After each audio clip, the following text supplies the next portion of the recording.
The mobile phone now is one that people cannot live without, simply because it has given man or people the luxury and so much comfort.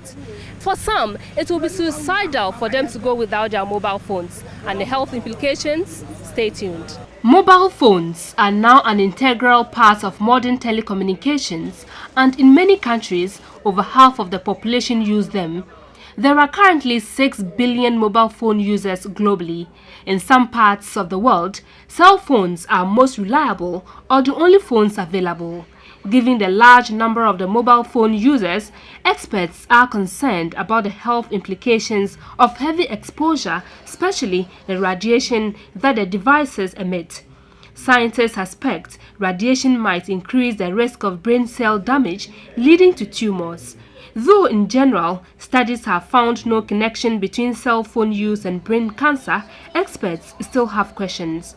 Health experts say cell phone users are exposed to a form of electromagnetic radiation called radiofrequency energy.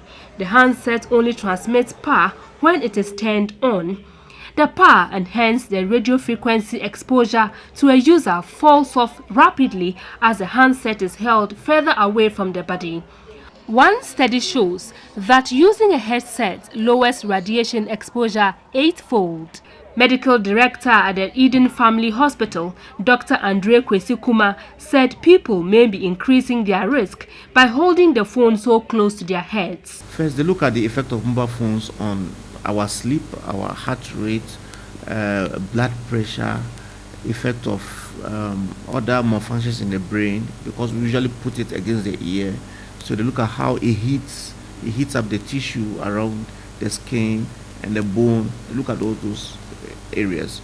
Some studies have shown that people have had problems, psychological problems, sleep problems, and so on with mobile phone use. Using the phone in areas of bad reception also increases exposure as it allows the phone to transmit at increased power.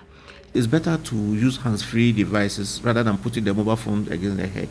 So the phone should be held about 30 to 40 centimeters away from the body. And then instead of, you can use texting, a lot of texting more instead of speaking on the phone. All these are measures that can help reduce the risk. If there's going to be any risk, that will be, we'll know in future. Children are also advised not to use mobile phones. If mobile phone will bring a risk to the brain or the body, the children are more vulnerable to it than to adults, because they would have been exposed to it for about 3 decades. That's why it's advised that parents should not let their children be using mobile phones, or they should use it very sparingly. Dr. Andre Kwesi Kuma does not believe people need to stop using their cell phones, but thinks it will not hurt to change the way they are used. So until the long-term investigation on the use of mobile phone and its adverse effects on man is concluded, we are cautioned to minimize the use of mobile phones so glued to our ears. Use it when very necessary. From the Kwame Nkrumah Circle here in Accra, Evelyn Senkma, TV3 News.